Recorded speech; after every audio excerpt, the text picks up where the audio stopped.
अनुसन्धान गर्नलाई जाँचबुझ गर्नलाई सहयोग हुन्छ। अब उहाँको पार्टीले के गर्यो त हामी सुनौँ। पहिला त्यस्तो पार्टीले सहयोग गर्छ भनेर प्रचण्डले भनेका छन्। जुन पार्टीले सुरुदेखि के गर्यो त, सुरुदेखि त्यो पार्टीले के गर्यो भने प्रेम गरेका दुई जोडीलाई पुलिस थानामा लगेर अब नभेट्ने है भनेर कबुल गर्न लगायो। त्यसपछि त्यसले के गर्यो, त्यो पार्टीकोबाट चुनिएको वडा अध्यक्षले के गर्यो, गाउँमा आएका युवाहरूलाई लखटेर मार्न लगायो। त्यसपछि त्यो पार्टीबाट निर्वाचित भएको मेयर, त्यो ठाउँको मेयर विशाल शर्मा भन्ने मान्छेले के गरे भने भोलिपल्ट, यो तथ्य यहाँ बाहिर आएकै छैन, म आज पहिलोचोटि यहाँ सार्वजनिक गर्दैछु, त्यो काण्ड घटेको भोलिपल्ट मुसिकोटमा अथवा सदरमुकाममा आफू, सिडिओ, गुप्तचरहरू र त्यहाँको प्रहरीको मिटिङ गरियो र त्यो मिटिङ गरेर त्यो हत्याकाण्डलाई कसरी तलैदेखि जगदेखि नै निमिट्यान्न पार्ने, मुद्दा कसरी कमजोर पार्ने र कसरी त्यसका अपराधीहरूलाई बचाउने भन्ने त्यहाँ एउटा जाल बुनियो। र त्यो जाल बुनिसकेपछि पुलिसकै गाडीमा राखेर त्यो वडा अध्यक्षलाई चौरजारीसम्म पुर्याइयो, चौरजारीको त्यो सोतीसम्म पुर्याइयो। उहाँले, प्रचण्डजीले सहयोग गर्छु भनेको पार्टीले गरेको यही हो अहिलेसम्म। त्यसपछि थप के गर्यो, त्यसको सङ्घीय सांसदले, प्रचण्डको मुखमा ढुङ्गा बनेर पसेका सङ्घीय सांसदले के गरे संसदमा भने सिठी बजाएर बस्ने पुलिसको हवाला दिँदै मान्छे मरिरहेको छ, घाइतेलाई उठाउन सक्ने पुलिसले पिट्नेहरू एकजनालाई पनि पक्रिँदैन। त्यहाँबाट सुरु हुन्छ हास्यास्पद खेल। 12 जना घाइतेहरूलाई उठाएर लिएर जान सक्ने पुलिसले 12 जनालाई पिट्ने अर्को 2 जनालाई पक्रिन किन सक्दैन? स्वाभाविक रूपमा सक्थ्यो। त्यो त्यही पार्टी हो जसले त्यसको आदेशमा, त्यसको प्रपञ्चमा त्यो सबै घटना घट्यो। त्यसपछि त्यसका सङ्घीय सांसदले त्यही सिटी बजाएर बस्ने पुलिसको हवाला दिँदै धेरीमा हाम फालेर मर्यो भनेर भनियो। अब त्यति मात्रै भएन, त्यसमा अझ थप कथाहरू थपिँदै गए। त्यही पार्टीको गृहमन्त्रीले अमेरिकामा त भेदभाव छ, यहाँ किन नहुनु भनेर हास्यास्पद तर्क गरे, सुन्नै नसक्ने स्तरको तर्क गरे। हामीले बुझाएको कर खाएर, हामीले बुझाएको राजस्व उठाएर तलब खाने मानिसहरूले हामीलाई अपमान गर्ने गरी गृहमन्त्रीको पदमा बसेर त्यसो बोले। हामीले सहनु पर्ने स्थिति भयो।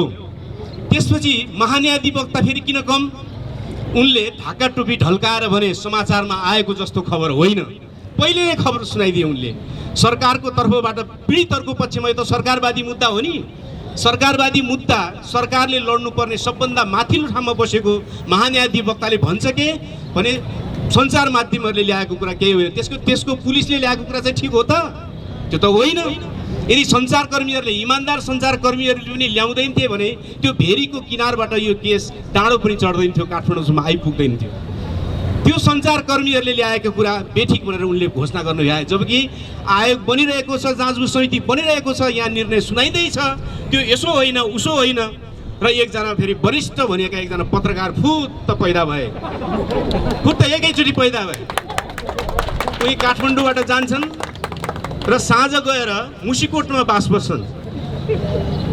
मुसिकोटबाट उनी एकैचोटि चौरजारी पुग्छन्, रातभरि सुत्छन् र बिहान कान्तिपुर एफएममा इन्टरभ्यू दिन्छन्। र उनी के भन्छन् भने म जाजरकोट त पुगेको छैन, किनकि मारिएका 6 जना मध्ये 5 जना त जाजरकोटका हुन् नि, मुख्य पीडितहरू त जाजरकोटका हुन्। अहिले पनि जो घाइते छन् सबै नै जाजरकोटका बाँकी छन्। त्यो पीडित जिल्लामा नपुगिकनै उनी चौरजारीबाट बिहान झिसपिसेमै अन्तर्वार्ता दिन्छन्। यो हत्या जातीय विभेदमा आधारित पनि होइन, यो हत्या पनि होइन, यो चाहिँ भेरीमा डुबेर मरेकाहरू। यसरी श्रृङ्खलाबद्ध रूपमा के देखियो त? श्रृङ्खलाबद्ध रूपमा के देखियो भने यो देशको नेतृत्व गरेको राजनीतिक पार्टी, त्यसका नेताहरू, त्यसले सञ्चालन गरेको प्रशासन, त्यसले उभ्याएको महाधिवक्ताको खलक र त्यसको कुरा सुन्ने पत्रकारहरूको एउटा जमात पुरै नै पेटी कसेर, ताम्लो कसेर के कुरामा लाग्यो भने दुईटा कुरा तथ्य प्रमाणित गर्न लाग्यो, त्यसले झुठो साबित गर्न लाग्यो। एउटा, त्यो विभेद जातको आधारमा भएको होइन भन्ने प्रमाणित गर्न लाग्यो।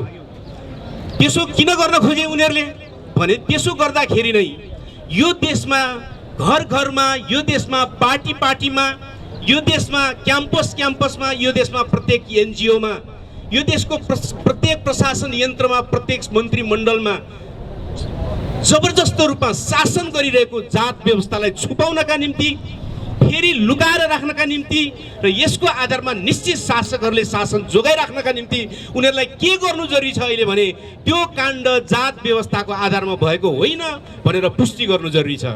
त्यसका निम्ति उनीहरू लागेका छन्। अहिले सबैको ध्यान तपाईले सांसदको सुन्नुस् वा महाधिवक्ताको सुन्नुस्, पुलिसको सुन्नुस् वा अन्यको सुन्नुस्, उसको सम्पूर्ण एउटा ध्यान मुख्य कहाँ छ भने त्यो काण्ड जात व्यवस्थाको आधारमा जातीय विभेद थिएन, त्यो भइपरि आउने, भुलचुक हुने, भइपरि आउने भवितव्य थियो भन्न उनीहरू प्रयासरत छन्। अर्को कुरा, त्यो त्यसमा अपराधीहरूलाई सजाय गर्ने प्रकरण यदि इमानदारीतापूर्वक अगाडि बढ्ने हो भने स्वाभाविक रूपमा त्यहाँको मेयर विशाल शर्मा सबभन्दा अगाडि आइपुग्छन्। विशाल शर्मा जसले लखटेर ढुङ्गा हान्यो, हँसिया हान्यो, दाउराले हान्यो, जसले मारेर फाल्यो तिनीहरूमाथि दोषी हुँदैनन्। तिनीहरूको योजना बनाउने राजनीतिज्ञहरू दोषी हुन्छन्, तिनीहरूलाई बचाउनका निम्ति व्यूह रचना गर्ने राजनीतिज्ञहरू दोषी हुन्छन्।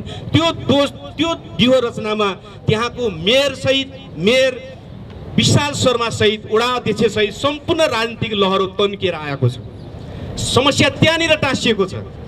त्यसकारणले हामीले सजिलै के बुझ्नु पर्दछ भने त्यो केस हामीले सोचेको जस्तो हुनेवाला छैन।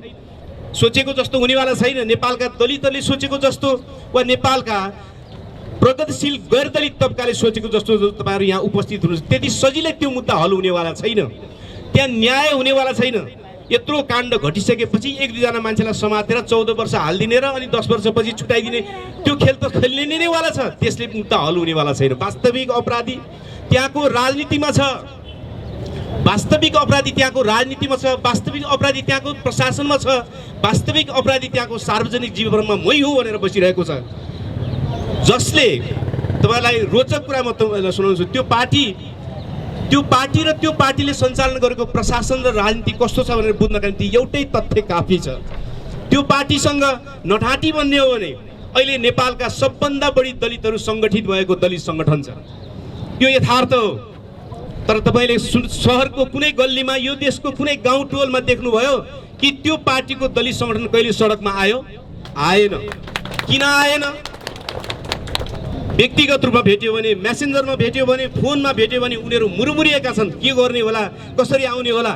उनीहरू लुकेर, आफ्नो नाम छुपाएर वा लुकेर एनजिओहरूले गर्ने कार्यक्रममा फुत्त कोही मान्छेहरू देखा पर्न थालेका छन्। त्यही रुकुममा म तपाईलाई सुनाउँछु, त्यही रुकुममा हिजो एउटा सभा भयो। तर कसको आयोजनामा भयो? कसको आयोजना भयो भने त्यो वरिष्ठ पत्रकारले भनेअनुसार मान्ने हो भने त्यहाँ छुवाछुत भेदभाव त छैन। त्यहाँ छुवाछुत भेदभाव पनि छैन। त्यहाँ त जातीय विभेद सबभन्दा हटिसकेको छ। तर हिजो त्यहाँ कसले आयोजना गरे कार्यक्रम भने काङ्ग्रेस, नेकपा र सबै राजनीतिक पार्टी बस्ने एउटा दलितहरूको साझा संयन्त्र छ त्यहाँ। त्यो साझा संयन्त्रले गर्यो।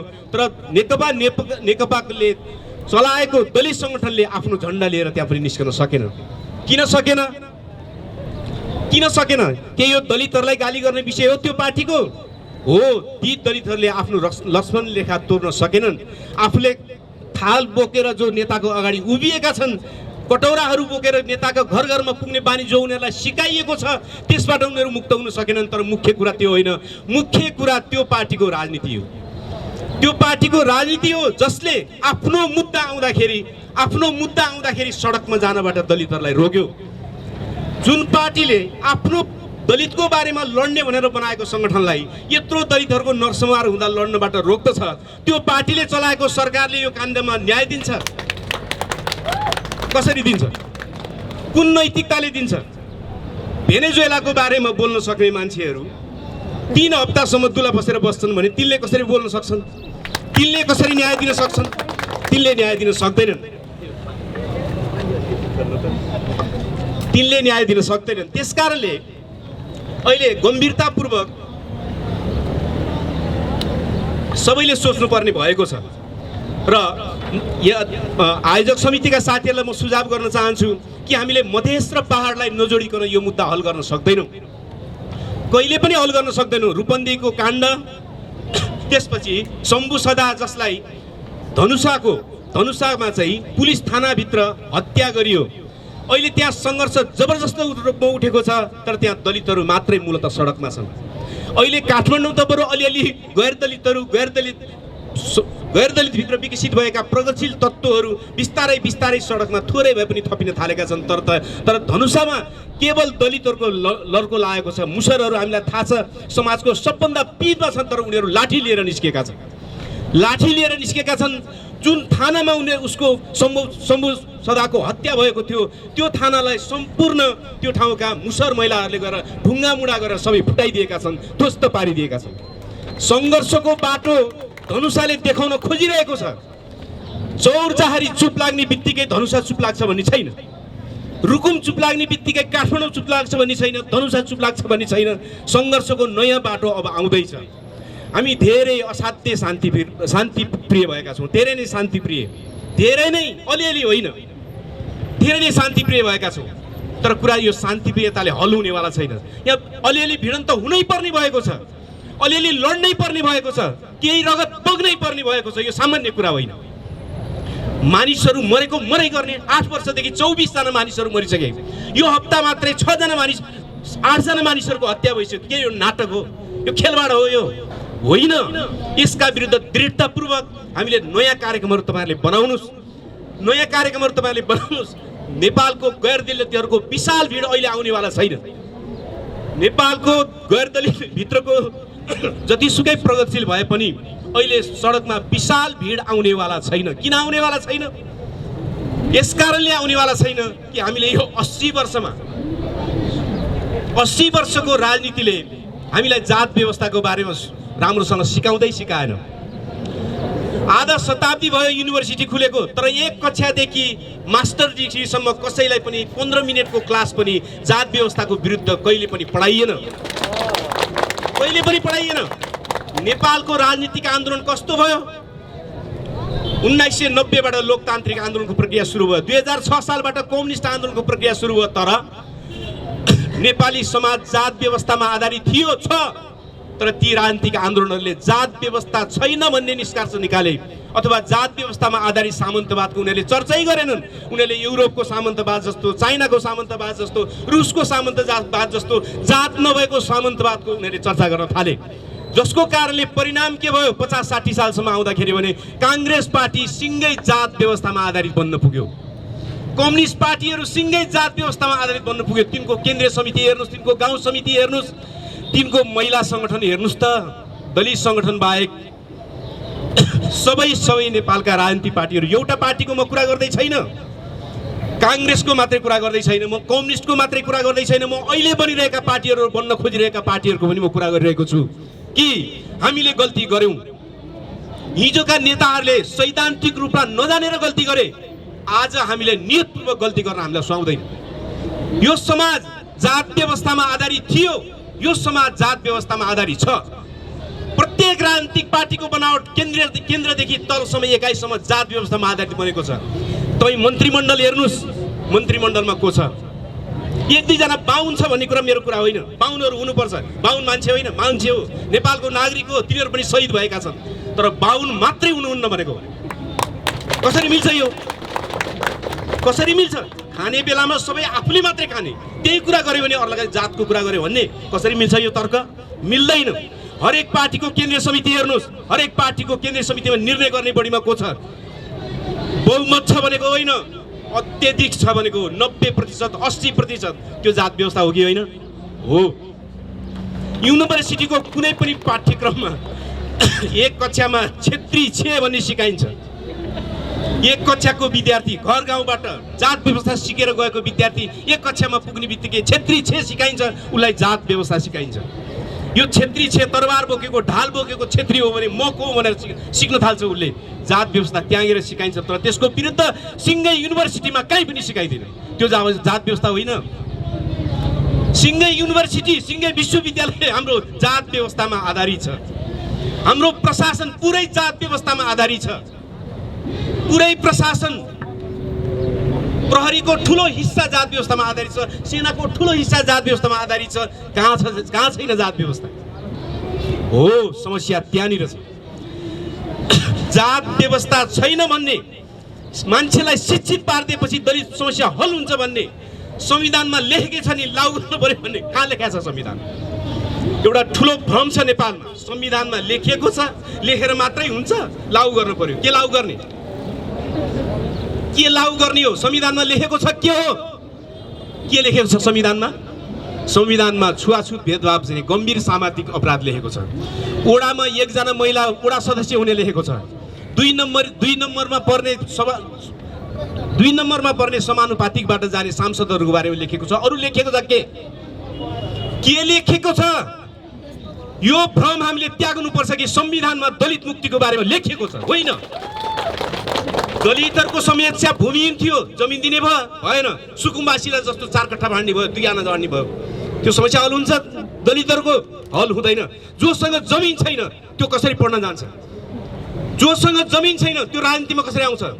जोसँग जमिन छैन त्यो सेक्सन अफिसर बन्न कसरी आउँछ? अनि ऊ माथि भेदभाव नभए के हुन्छ? त्यसकारणले यो संविधानले सब गरेको छ, लागू गरेपछि ठिक हुन्छ भन्ने दृष्टिकोण हामीले त्याग्नुपर्छ। त्यो कुरा सत्य होइन। पहिलो संविधान सभामा लेख्नका निम्ति सङ्घर्ष भएको थियो, तर दोस्रो संविधानमा आइसकेपछि त्यसलाई भङ्ग गरियो। मैले नाम तोकेर कान्तिपुर पत्रिकामा लेखेको छु 5 जनाको नाम, जसले किबोर्डका चाहिँ बटनहरू दबाएर पहिलो संविधान सभाबाट गर्न खोजेको राम्रो कामलाई हत्ताभङ्ग पार्यो भनेर मैले सार्वजनिक रूपमा चुनौतीका साथ नाम किटेर लेखेको छु। कसले जवाफ दिएको छ त्यसको? कसैले जवाफ दिएको छैन। त्यसकारणले एउटा भ्रम त्याग्नुपर्छ। यो संविधानमा भएका केही राम्रा कुराहरू लागू गर्नुपर्छ, त्यो अर्कै कुरा हो, तर त्यसले सुधार बाहेक केही पनि गर्न सक्दैन। त्यसकारण समस्या यो संविधानमा छ। जसरी भारतका 21 करोड दलितको समस्या भारतको संविधानमा छ। अम्बेडकरले लेख्या हुने बित्तिकै त्यो संविधानले दलितको हक गर्छ भने ग्यारेन्टी भयो? भएन। 70 वर्षमा भएन त हामी कसरी राग लगाउन सक्छौँ? भएन। त्यही संविधान हो 1950 मा जारी भएको, 1950-51 मा जारी भएको, जसले 70 वर्ष पुरा भयो, तर भारतको 21 करोड दलितहरूमध्ये 10%लाई पनि त्यसले मध्यम वर्गमा लान सकेन। त्यसकारणले भारतको दलितहरूको मुक्तिको बाधक मुख्य के हो? भारतको संविधान हो। नेपालका दलितहरूको मुक्तिको प्रक्रियालाई तीव्र पार्न रोक्ने चीज के हो? अहिलेको नेपालको संविधान हो। त्यसकारणले समस्या कहाँ छ? समस्या जात व्यवस्थामा छ। पार्टीहरूभित्र भएको जात व्यवस्था, प्रशासनमा भएको जात व्यवस्था, राजनीतिमा भएको जात व्यवस्था, मन्त्रीमण्डलमा भएको जात व्यवस्था, युनिभर्सिटीमा भएको जात व्यवस्था, टोलमा भएको जात व्यवस्था। जात व्यवस्था भनेको जातीय छुवाछुत मात्रै होइन। जातीय छुवाछुत र जातीय भेदभाव जात व्यवस्थाबाट जन्मिएको एउटा कुरा मात्रै हो। त्यसका धेरै कुरा त अरू छन् नि, धेरै कुराहरू छन्। त्यसकारणले अब मैले भन्ने कुरा के हो? सबैले सोचौँ हामीले एउटा फेज नेपाली राजनीतिको पुरा गर्यौँ, एउटा फेज पुरा गर्यौँ। सामन्तवादसँगको लड्दै आएर हामीले 80 वर्ष पुरा गर्यौँ। अब हामी बिल्कुल नयाँ ठाउँमा छौँ, बिल्कुल नयाँ ठाउँमा। कस्तो नयाँ ठाउँमा भने सबै राष्ट्रघाती सन्धिहरू पनि एउटा संसदमा चाहिँ अर्को विधेयक पास गरेपछि सबै राष्ट्रघातीहरू देशभक्त हुने समयमा छौँ अहिले। हिजोका राष्ट्रघातीहरू जसले सम्पूर्ण असमान सन्धिहरू लादे, त्यसको भरमा चप्पल लाएर काठमाडौँमा छिरेकाहरू सबैले महल बनाए।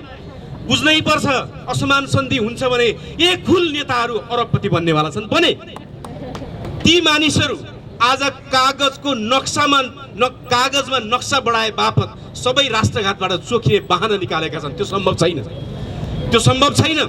जनताले चाहेको कुरा राष्ट्रघातीहरूलाई नाङ्गे झार पार्ने हुन्छ र उनीहरूले गरेका अपराधहरूलाई पनि हामीले नाङ्गे झार पार्नुपर्ने हुन्छ र मेरो कुरा के हो भने अब हामीले एउटा फेज पुरा गर्यौँ, हिजोसम्मको लडाइँको फेज पुरा गर्यौँ। अब हामी हिजो के भन्थ्यौँ भने जात व्यवस्था, जातीय भेदभाव भनेको जात व्यवस्था, जातीय भेदभाव भनेको सामन्ती कुरा हो भनेर भन्थ्यौँ। हो, यो सामन्तवादमा उत्पत्ति भएको कुरा हो। तर भारतमा 1950 देखि स्वराज सहित पुँजीवादी व्यवस्था लागू भएको छ। आज 70 वर्ष भयो। नेपालमा 46 सालपछि हिसाब गर्ने हो भने नेपालमा पनि चौथाई शताब्दी हुन लाग्यो। तर यो 70 वर्षको बिचमा स्थापित पुँजीवादले जात व्यवस्थालाई अन्त्य गर्ने कुरा गरेन, बरु जात व्यवस्थामा आधारित पार्टीहरू बनाउन थाल्यो, जातको आधारमा चुनाव लड्न थाल्यो, त्यसको आधारमा मन्त्रीमण्डल बनाउन थाल्यो। यसको अर्थ के हो भने जात व्यवस्था भनेको अब सामन्ती मात्रै होइन, बरु आजको पुँजीवादले पनि सहभरण जात व्यवस्थालाई गर्यो, आजको पुँजीवादले पनि खास्टो उडेको जसरी जात व्यवस्थालाई उड्यो। अब यो जात व्यवस्था पुँजीवादी जात व्यवस्था हो।